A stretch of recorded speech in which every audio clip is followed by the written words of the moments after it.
오늘은 왜 성령의 충만함을 받아야 하는가, 이것을 말씀드리겠습니다. 바로 본론으로 들어가서 첫째, 왜 성령 충만을 받아야 되는가? 성령 충만이 하나님과 인격적으로 우리를 훨씬 더 친밀하게 만들어주기 때문입니다. 우리 시대의 교회의 문제라고 하면은 바로 세속성이 있다라고 말씀드릴 수가 있습니다. 성도들이 하나님과 친밀한 교제가 없어요.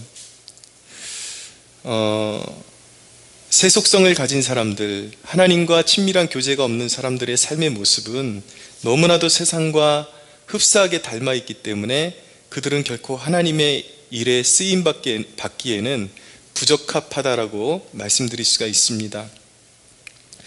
여러분은 에녹이 하나님과 동행했다는 말씀을 이해할 필요가 있습니다.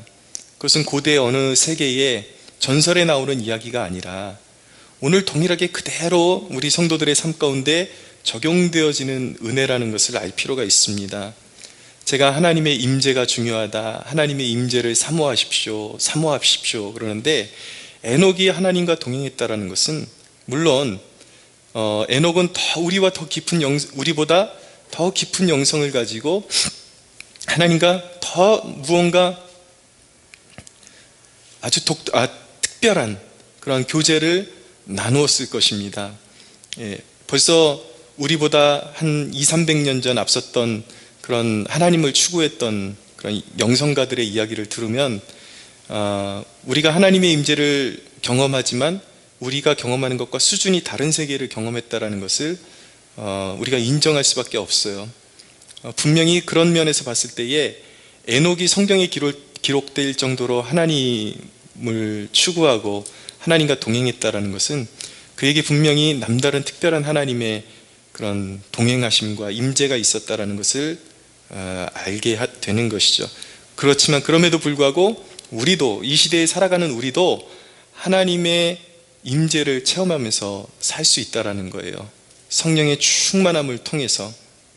근데 하나님의 임재를 아십니까? 라고 물어보면 되게 많은 사람들이 과거에 어떤 그런 체험했던 은사들, 과거에 무슨 방언을 경험했습니다, 아니면 몸이 떨리는 현상을 경험했습니다, 아니면 어디가 뜨거워지는 체험을 경험했습니다, 무엇을 봤습니다, 이런 이야기들을 자꾸 하거든요. 근데 은사와 임재는 연관성이 있지만 엄밀히 따지면 달라요. 은사라는 것은 하나의 기능적인 것이 나에게 임하는 사건인 것이고, 임재라는 것은 살아계신 하나님 인격과 인격으로서 사람과 사람이 만나는 것처럼 하나님이라는 인격과 나라는 존재가 만나는 그 사건을 말할 때 임재라고 하는 것입니다. 그것은 과거에 언제 경험했던 그런 신비체험이 아니라 지금, 물론 거기에 신비적인 요소가 있지만 지금 현재 나의 삶 가운데 어떤 예배를 통해서라든지 기도나 말씀을 통해서라든지 은총의 수단들을 통해서 나에게 경험되어지는 내면의 감화, 어떤 그 내면에 울려 퍼진 하나님의 음성, 다가오는 음성, 그런 것들, 내 삶을, 내 몸을 감싸시고 나에게 다가오시고 나의 마음을 만지시고 나에게 지금 하나님의 그 사랑을 전달하시는 그런 인격적인 교제, 그것을 말하는 것입니다.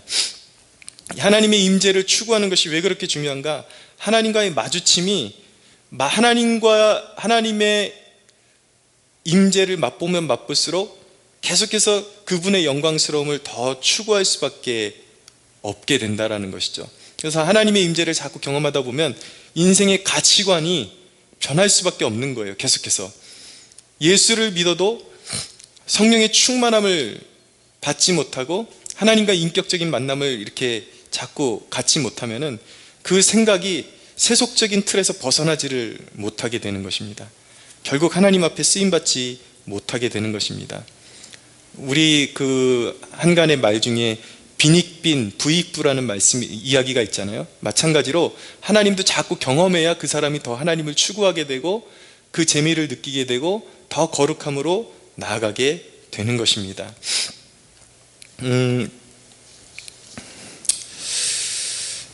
오늘 저희 큰형님하고 오랜만에 사적인 좀 이렇게 식사의 교제를 나눴습니다.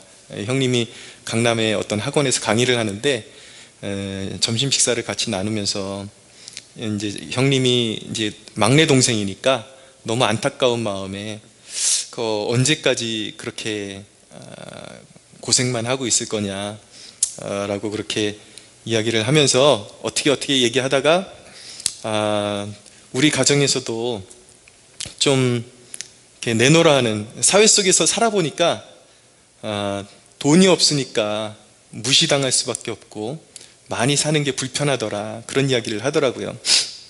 근데 저희 형님이 했던 얘기가 저는 10분 이해가 가요. 왜냐하면 가난이 아무것도 아닌 것은 아니더라고요. 어렸을 때부터 목회하시는 아버님 따라다니면서 살아보니까 가난 자체가 그렇게 흠모할 만한 것은 아니다라는 그런 생각을 가지게 됩니다. 그래서 형님이 왜 그런 이야기를 하는지 10분 이해가 가요. 그러면서 우리 자녀들만큼은 우리처럼 그렇게 고생시키지 말고 좀 사회 속에서 이렇게 번듯한 자손들 좀 나왔으면 좋겠다, 그런 이야기를 하더라고요. 근데 한편으로는 제 마음 가운데는 솔직히 세상의 그런 부귀 영화를 누리는 사람들, 그것이 저에게는 아무것도 아니라는 그 고백이 이 대화를 나누는 중에도 나는 그런 거 하나도 부럽지 않은데, 나는 그렇게 부유하게 살아본 적은 없지만 그렇다고 해서 내 처지를 비관해서 하는 말도 아니고, 내가 그렇게 고백할 수밖에 없는 이유는 무엇이냐면 내가 하나님의 임재를 계속 경험하다 보니까 이 세상이 얼마나 더덥고 이 세상이 얼마나 이 거짓된 포장으로 잠깐 있다가 가는 지푸라기 같은 것인데, 이 땅을 살아가면서 아무리 최고급 차를 탄들, 아무리 무엇을 우리와 다른 것을 먹고 산들, 그가 하나님이 없는 존재라면 그 유한한 인생 속에서 그의 자랑이 몇 년이나 가겠습니까? 저는 우리 자손들이 그렇게 사는 것보다, 저는 어떻게 살기를 원하냐면, 물론 가난해지는 것을 원하지는 않아요. 그렇지만 그런 것보다 더 중요한 것이 우리 자녀들이 하나님을 잘 섬기고 천국의 백성으로 살기를 원하고, 내가 내세울 것 없는 부모지만 나에게 임재하셨던 하나님을 내 후손들이 똑같이 경험하면서 그 하나님을 따라 살아가기를 원하지, 그 믿음의 발자취를 따라가기를 원하지, 결코 세상이 부럽다라는 생각은 결코 들지 않았습니다. 그래서 우리 형님이 말씀하시는, 이야기하는 그 취지를 알고 왜 저런 이야기를 하는지 10분 이해하면서도 그게 딱 동의는 되지 않는 거예요. 왜냐하면 내 안에 내가 경험한 하나님의 임재가 너무나도 값지고 저는 그것을 보았기 때문이에요. 믿음으로 내가 섬기는 하나님이 나에게 장차 주실 그 유업의 그 위대함과 그 크기와 그 분량과 그 문득문득 나에게 임재해 주실 때 그 맛보게 하시는 그 하늘의 영광을 비교할 때 이 세상의 그 어떤 것과도 바꿀 수 없는, 정말 저는 세상에 아무리 부귀영화를 가져와서 그 믿음과 맞바꾸자 그래도 저는 바꾸지 않아요. 그 임재가 그만큼 소중하다라는 것이죠. 임재를 자꾸 맛보다 보면 내 안에 있는 세속성이 제거되고 하나님과 더 가까이 가게 되고 하나님의 마음을 이해하게 되고, 지금은 내 눈이 가려져서 자꾸 세상적인 것을 더 추구하려고 하지만 그 임재를 맛보면 맛볼수록 더욱더 하나님의 위대한 일을 꿈꾸는, 아무것도 없지만 내가 없는 것이 내 삶의 문제라고 진단하지만 실상은 나에게 내가 갖지 못한 것이 문제가 아니라 믿음이 없는 것이 문제라는 것을 알게 되는 것이죠. 그러나 하나님을 믿게 되면은 지금 당장 우리의 상황이 어려운 것은 사실이지만 그 믿음으로 우리는 그 믿음 안에서 능치 못함이 없다라는 것을 우리는 깨닫게 되고, 그것이 이루어지는 것을 반드시 보게 되는 것입니다. 할렐루야. 그래서 여러분, 이 주위에 보면 요즘 우리 크리스천 가정들을 보면 세상의 교육이, 사교육이 너무나도 문제가, 아까 공교육이 문제가 많고 역사가 왜곡되고 여러 가지 교육의 문제가 많으니까 이 기독교 교회들 안에서 이제 새로운 바람들이 불기 이미 시작했더라고요. 보니까 기독교 안에서 대안학교를 만들고 어떤 더 탁월한 그런 어떤 교육 단체들을 만들어서 이제는 부모들이 또 자기의 자녀들을 세상과 분리시켜서 더 잘 교육시켜 보겠다고 그런 특별한 기관들의 위탁을 하고 그러지만, 가만히 지금 또 흐름을 보니까 오히려 그런 대안학교들이 보통 우리 자녀들을 가르치는 것보다 교육비가 훨씬 많이 들고, 오히려 또 그것을 가만히 이렇게 이렇게 살펴보니까 오히려 그것이 어떤 유기농만 이렇게 골라 먹게, 모든 음식도 특별한 것만 골라 먹이려고 하는 그런 노력.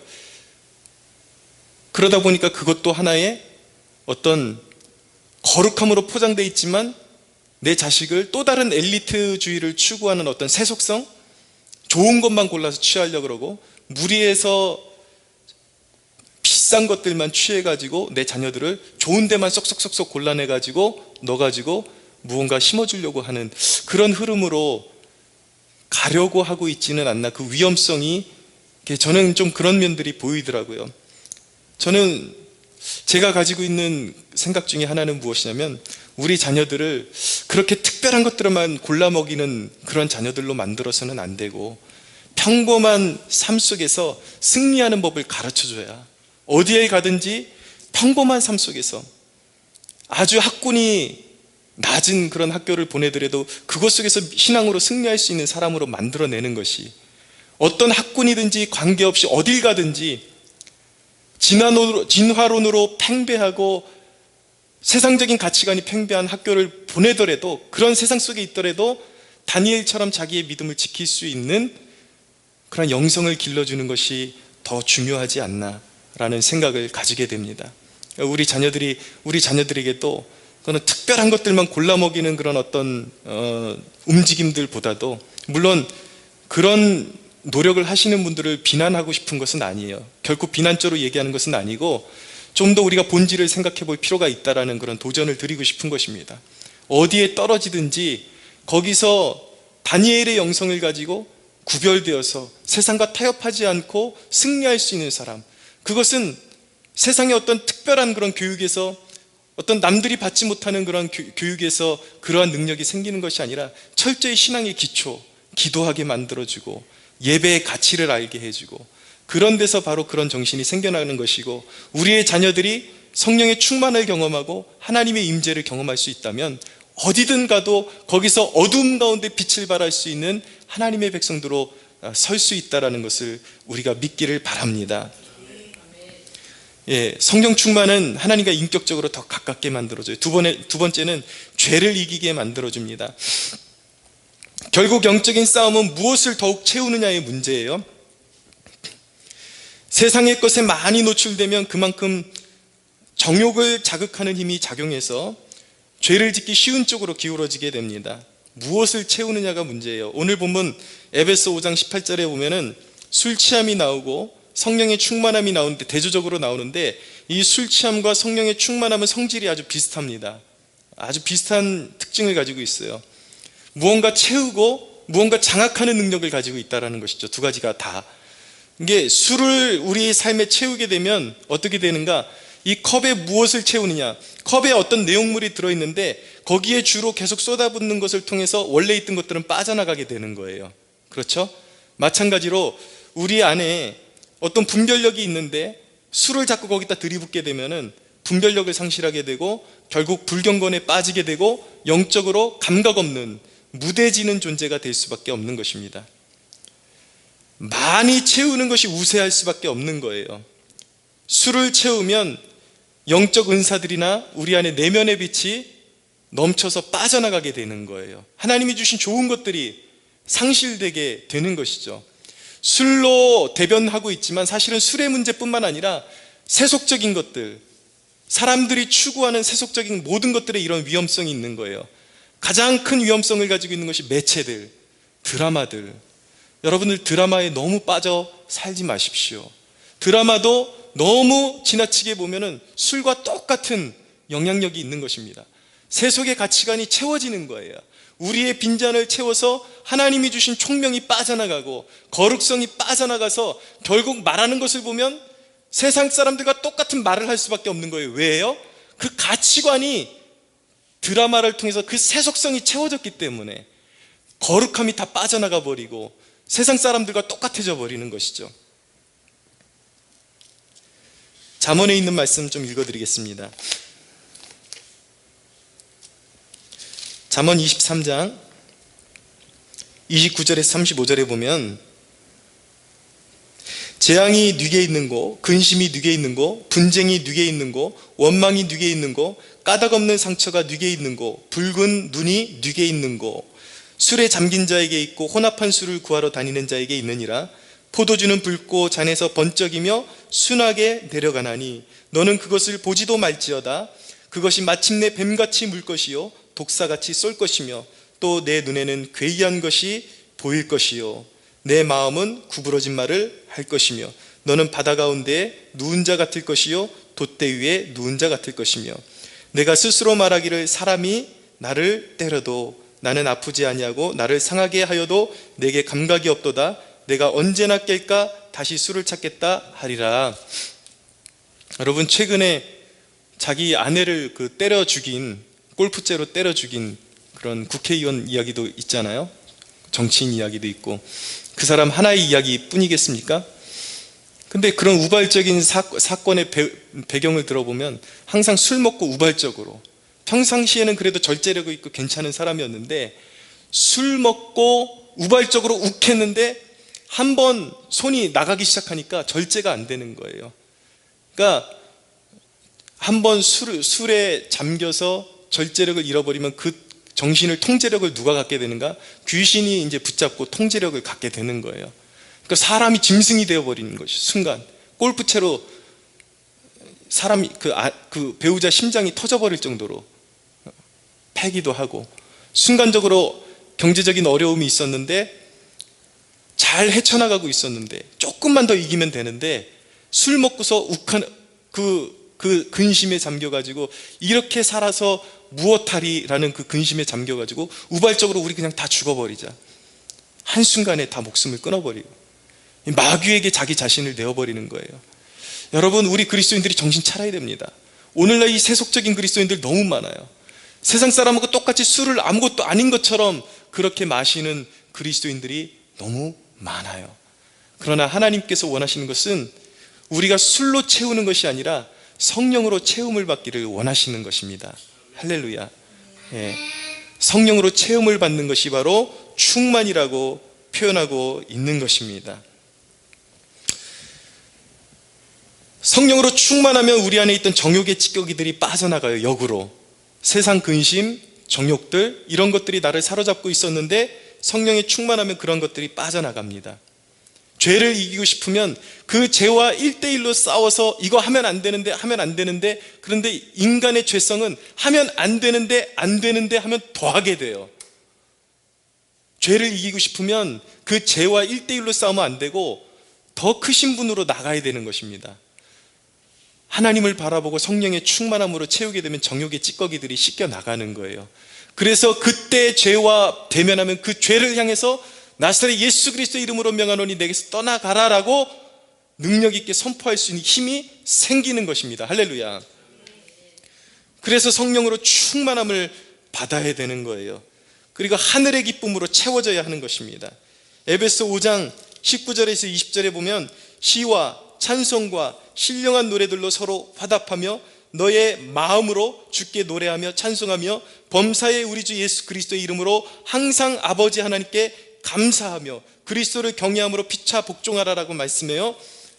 여러분, 성령으로 충만하게 되면 근심이 떠나가고 노래가 나오게 되는 것입니다. 찬양이 흘러나오는 거예요. 이게 선순환되게 되는 것입니다. 그런데 근심으로 채우고 악으로 채우게 되면 결국 하나님을 원망하게 되고 영적인 어두움에 빠져서 결국은 심판에 빠지게 되는 것이에요. 그래서 여러분, 성령의 충만함은 선순환을 이루게 되는 것입니다. 계속 충만함을 유지하게 되면 그 충만이 또 다른 충만으로 이어지게 되고 충만을 지킬 수가 있게 되는 것이죠. 여러분, 그러나 우리가 우리의 힘으로 성령의 충만함에 이르지 못할 때 하나님께서 우리에게 주시는 선물이 무엇이냐면 바로 고난입니다. 고난이, 애지간히 오면 인간이 계속 버텨요. 자기 힘으로 하려고 그래요. 근데 고난이 깊어지잖아요. 그러면 하나님의 은혜 아래 있는 사람들은 오히려 그 고난 중에 죄를 버리게 되고 하나님만 의지하게 되고 찬양하게 되고 기도함으로 말미암아 다시 충만으로 들어가게 되는 것이죠. 그러므로 여러분, 고난이 깊어지면 오히려 감사할 수 있게 되기를 바랍니다. 바울과 실라처럼 찬양하고 기도할 수 있는 여러분들 되기를 바랍니다. 항상 성령의 충만함이 여러분들로부터 떨어지지 않고 멀어지지 않는, 항상 여러분들 가운데 세상으로 채워지는 것이 아니라 성령으로 충만케 되는 그 기쁨의 역사가 저와 여러분들의 삶 가운데 유지되어지는 축복이 있게 되기를 바랍니다. 세 번째, 성령으로 충만함을 받아야 되는 이유는 내면의 성장을 주기 때문이에요. 여러분, 성령에 충만한 사람도 완전하지는 않습니다. 그러나 우리는 우발적으로 신경질도 내고 분도 내고 그래요. 그런데 성령께서는 죄를 깨닫게 해주셔서 회개를 이루게 하십니다. 그래서 여러분, 성령에 충만한 사람은요, 완벽한 사람이 아니라 우발적으로 욱하고 쏟아놓기도 해요. 그런데 성령에 충만하게 되면 성령님이 타일러 주세요. 그것보다 이렇게 하는 것이 너에게 좋은 거야. 지금 당장 쏟아놓으면, 너의 성질대로 다 쏟아놓으면 너한테 좋은 것 같지만 그게 쌓이고 쌓이면 너한테 안 좋은 거야. 성령님이 다독거려 주세요. 그리고 그것을 내려놓게 하십니다. 그래서 점점 그 성급함과 오만함 같은 그런 육적인 성품들을 내려놓게 하셔서 우리를 점점 내면적인 성장에 이룰 수 있도록 성령님께서 이끌어 주시기 때문에 우리는 날마다 성령의 충만함을 사모할 수 있어야 되는 것이죠. 특별히 왜 성령의 충만함이 필요한가? 그것이 고난을 이길 수 있게 해주기 때문인 것입니다. 충만이라는 것은 무엇이냐면 하나님의 사랑이 부어지는 것을 경험하는 거예요. 성령의 충만함을 받으면 가슴이 담대해집니다. 마음이 담대해집니다. 예수님께서도 십자가를 지시기 전에 이 겟세마네 동산에서 기도하실 때에 내 마음이 고민하여 죽게 되었다라고 말씀하고 있어요. 그런데 그분이 3번을 간절하게 3차례를 기도하신 다음에 그 마음이 충만함으로 채워져서 제자들을 깨우시면서 가자, 이제 때가 되었다, 이제 십자가를 질 때가 됐다. 이제는 그 순간만큼은 십자가를 두려워하지 않고 담대하게 십자가를 지러 가시는 주님의 모습, 성령에 충만하게 되면 역경을 이길 힘이 주어지게 되는 것입니다. 여러분, 세상은 고난으로 가득 차 있어요. 특별히 예수 믿는 사람에게 마냥 행복이 보장된 것이 아니라, 세상적인 축복이 보장된 것이 아니라 고난이 기다리고 있습니다. 그것은 성경이 말씀하신 거예요. 이 세상의 이면에는 누가 지배하고 있냐면 이 세상의 어둠의 주관자들과 공중의 권세 잡은 자들이 주권을 잡고 있는 거예요. 잘 들으셔야 되는데 오해할 수가 있는데, 최종적인 주권은 하나님께 있습니다. 할렐루야. 그러나 이 어두운 세상의 주관자, 이 세상의 죄를 조장하고 이 죄에 빠져있는 세상을 조장하는 어둠의 세력이 누군가? 마귀의 세력이 있다라는 거예요. 그들의 주된 목표는 무엇이고 그들이 하는 일은 무엇인가? 하나님의 백성들을 핍박하고 믿음에서 떨어뜨리는 거예요. 그러니까 여러분, 세상을 그리스도인들이 살아가는데 마냥 좋은 일만 있을 것이라고 믿으시면 안 돼요. 핍박이 있어요. 감옥에 갇히고 가난이 찾아오고 직장에서 해고되고 그리고 질병이 찾아오고 암이 찾아오고 이런 일이 있단 말이에요. 여러분, 이슬람권 아래에서 여러분들 목숨에 그런 위협을 받는 핍박의 이야기들은 듣지만 오늘날 이 대한민국 안에서는 그런 핍박은 없을 것이라고 여러분들이 생각하지만 아니에요. 또 다른 면으로 핍박이 있어요. 하나님의 백성들을 믿음에서 떨어뜨리려는 핍박이 있단 말이에요. 고난이 있단 말이에요. 그거 어떻게 이길 거냐고요. 여러분, 그리스도인들이 궁극적으로 추구하는 것은 모든 문제가 내 눈앞에서 눈 녹듯이 사라지는 것, 그것만을 추구하는 것이 아니라 어떤 역경이 있어도 그것을 믿음으로 관통할 수 있는 능력을 기르는 것이 그리스도인의 인생의 목적이 있다는 것을 기억하시기 바랍니다. 그러려면 성령에 충만해야 돼요. 1800년대에 인도의 성자라고 불리는 썬다싱이라는 분이 사셨습니다. 이분이 예수 그리스도를 체험하고 복음 전도자의 사명을 받고 엄청난 여행을 하면서 티베트와 뭐 중국, 일본 할 것 없이 엄청난 여행을 하면서 이분이 전도를 합니다. 근데 이분이 어떤 곳에 가서 복음을 전하는데 핍박을 받는 거예요. 수도 없이 맞아서 팔이 부러지고, 송장굴이라는 것이 있대요. 그러니까 시체들을, 죄 지은 사람들 시체를 막 그냥 다 무더기로 이렇게 굴 속에다가 넣어가지고 굴 입구를 이렇게 막아버리는, 옛날 우물처럼 이렇게 생겼는데 거기에 시체들을 계속 던져가지고, 그 사람들한테는 이교도죠. 이 썬다싱이 자신들이 알지 못하는 이상한 신을 전하는 이교도를 송장굴에 쳐넣어라. 팔이 부러지고 송장굴에 던져놨는데 그 모진 핍박과 고난을 받는데, 처음에는 그 송장 썩는 냄새와 그 팔 부러진 데서 오는 그 고통이 얼마나 심한지 말로 할 수 없는 그 고통이 있는데, 그 안에서 그가 찬양하고 기도를 드리는 중에 하나님의 임재가 그 안에, 그 내면 속에 충만하게 이루어지는 것을 그가 경험하게 된 것입니다. 근데 여러분, 이것은 썬다싱만의 고백이 아니라 기독교 역사에 존재했던 모든 하나님의 사람들에게서 공통적으로 발견되는 고백이에요. 극심한 고통, 인간의 언어로 형용할 수 없는 고통이 있었는데 찬송하는 중에 성령으로 충만함을 받으니까 그 고통이 정말 눈 녹듯이 사라지고, 그 핍박이 사라지는 것이 아니라 그 고통 속에서 하나님 나라가 자신의 삶 가운데 이루어지는 것을 경험하게 되는, 실체로서 그 모든 고통을 잊고 이길 수 있는 하나님의 영광이 자신의 삶 가운데 드리워지는 것을 그가 경험하게 되었다라는 것입니다. 할렐루야.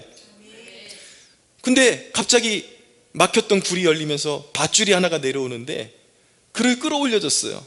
끌어올려줬는데, 밧줄로 끌어올려줬는데 올라가 보니까 끌어올려준 사람은 없어요. 그가 경험한 것은 무엇이냐면, 천사가 와서 밧줄을 통해서 그를 끌어올려준 것을 경험했던 것입니다. 여러분, 살아계신 하나님의 역사는 오늘날도 존재합니다. 할렐루야. 하나님은 지금 역사하십니다. 하나님은 지금 우리와 함께 하십니다. 우리는 죽은 신을 섬기는 것이 아니라 살아계신 하나님, 만물을 통치하시고 구원하시는 하나님, 위대하신 하나님을 우리는 섬기고 있다는 사실을 단 한순간도 잊지 마시기 바랍니다. 성령에 충만하면 고난을 이길 수 있어요. 이 썬다싱은 그러고 전 세계를 돌아다니고 복음을 전하고, 그가 가는 곳마다 영적인 감화가 있고 그렇게 쓰임받다가, 이 사람은 전설의 인물이에요. 어디서 죽었는지도 모르고 시체도 못 찾았어요. 그렇게 하나님께 쓰임받다가 그렇게 하나님께 부름받은 사람이, 에녹과 비슷한 삶을 살았던 사람이 바로 썬다싱이라고 말씀드릴 수가 있는 것입니다. 여러분, 고난을 이기는 힘이 바로 성령의 충만에 있음을 믿으시기 바랍니다.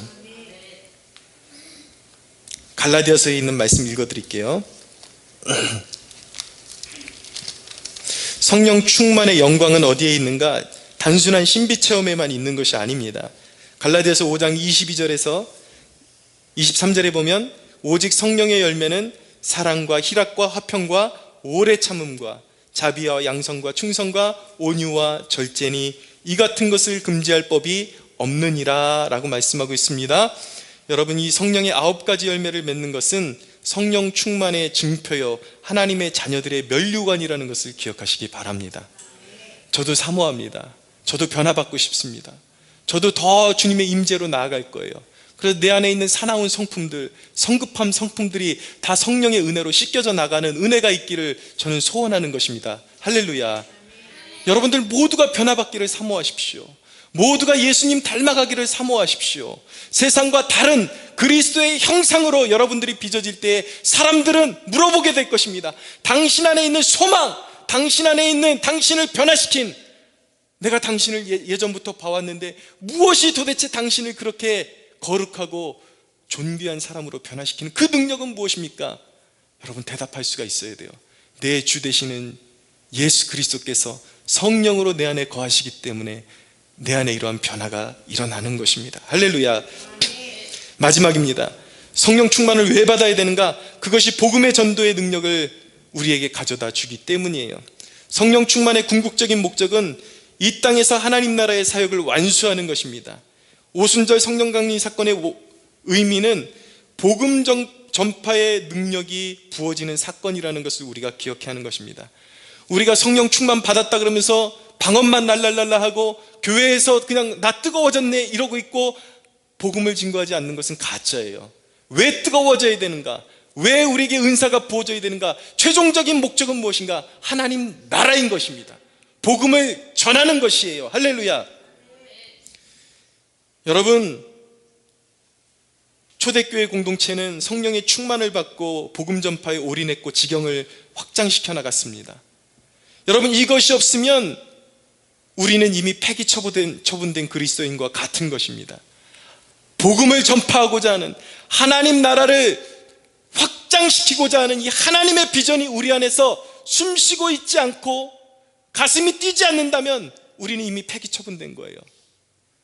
살 이유가 없는 것입니다. 그리스도인이 이 땅에 살아가야 되는 이유는 무엇인가? 내 안에 있는 그리스도의 생명을 전하는 것이에요. 사랑하는 여러분, 여러분들의 심장에 그리스도의 비전, 하나님 나라의 비전이 있게 되기를 축원합니다. 여러분, 마치 나무가 견실하면, 그 기둥이 견실하면 가지가 뻗고 절로 열매를 맺는 것처럼 우리 성도들이 열매 맺는 이 모든 것들, 만 가지 열매가 있다고 하지만 그 모든 만 가지 열매는 성령의 충만을 통해서 이루어지는 것입니다. 여러분, 이것은 단지 우리가 그리스도인으로서 좀 더 효율성 있게 사는 법에 대해서 배우는 것이 아니에요. 예수님께서 말씀하셨습니다. 열매 맺지 못하는 가지는 찍혀 불에 던져질 것이라고 말씀하셨습니다. 사느냐 죽느냐 문제예요. 존재의 이유예요. 여러분, 그리스도인이라는 이름만 가지고 있고 세상을 닮아 있는 세속성은 곧 심판을 불러오는 것입니다.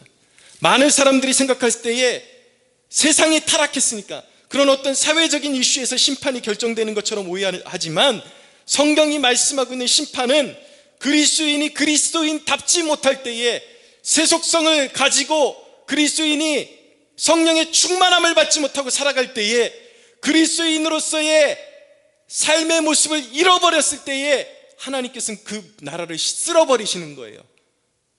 여러분, 정신 차려야 하는 것입니다. 성령 충만은 옵션이 아니에요. 모든 그리스도인의 소망이 되어야 하는 것입니다. 할렐루야. 여러분, 우리 삶이 주님 앞에 드려질 열매로서 준비되어져야 하는 것입니다. 주님은 곧 오십니다. 하늘에서 나팔 소리가 울리고 구름 타시고 우리 주님은 영광 중에 다시 이 땅에 오십니다. 그때 주님께서 우리를 분별하실 거예요.